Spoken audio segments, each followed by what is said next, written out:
A girl helps a stranger, misses her interview, turns out he's the CEO and changes her life. The rain poured mercilessly over the city, turning the streets into shimmering rivers of light and water. Emily Daniels hurried down the crowded sidewalk, her heart pounding in her chest.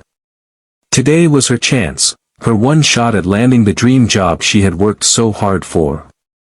The interview was in 20 minutes, and if she aced it, her life could finally turn around. Clutching her portfolio tightly, she stepped onto the street to hail a cab when she noticed a man struggling near the curb. He was older, in his late 50s maybe, and looked disoriented.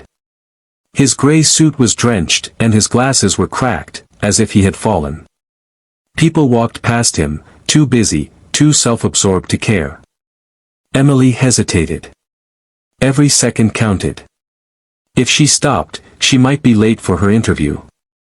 But something in her heart tugged at her.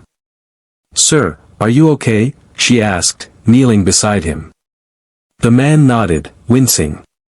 I think I twisted my ankle. I was trying to catch a cab, but I slipped." Emily looked at the time. 15 minutes left.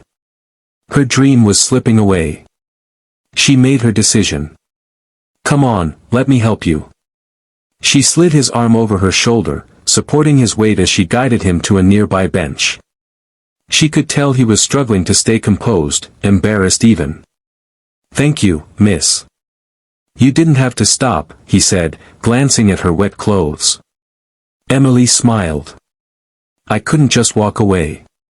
She called an ambulance, helped him contact his family, and waited with him until he was safely in their care.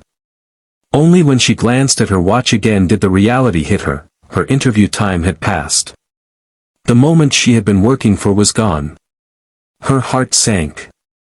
But as she watched the man, grateful and relieved, she tried to remind herself, some things are more important than career ambitions. With a sigh, she turned to leave. "Take care, sir." "Wait," the man said, his eyes narrowing slightly. "What's your name?"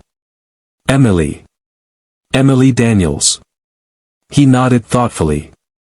"Emily, where were you headed before you stopped for me?" She swallowed the lump in her throat. "An interview at Bennett & Company. Marketing." The man chuckled, shaking his head in disbelief. "Well, this is interesting. I'm Henry Bennett, CEO of Bennett & Company." Emily froze. Her heart raced. "The CEO? I was on my way to a meeting. If not for you, I might have been stuck there for hours." He studied her, his expression turning serious. "You sacrificed your opportunity to help a stranger. That says a lot about your character." Tears burned at the edges of Emily's eyes. She had given up everything, and yet, here was the man who had the power to change it all. "Come see me at my office tomorrow morning," Henry said with a knowing smile. "I think I have a better opportunity for you than just an interview." Emily left the sidewalk that day with no job interview, no guarantees, but with a heart full of hope. The next day, she walked into Bennett & Company, where Henry Bennett himself welcomed her as the newest member of his team. Because in the end, kindness had opened a door that ambition alone never could.